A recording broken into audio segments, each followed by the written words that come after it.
Today we'll be showing you how to lay the back seats down in a Toyota Rav. We have a 2021 model, but this should work for other models. We'll put that in the description. First thing you're going to want to do is you'll see that there is this little lever, and you will pull it up and it will release the seat, and then you can push it down.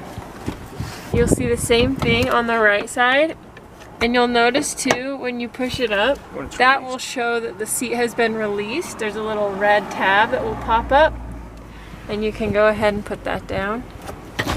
And now you have a nice flat level surface that you can store a lot more things, maybe even stay back there for a camping trip. So now to put the seats back up, all you'll do is push the seat up, but you'll notice the tab will sink down when it's locked, and you'll hear a clicking sound.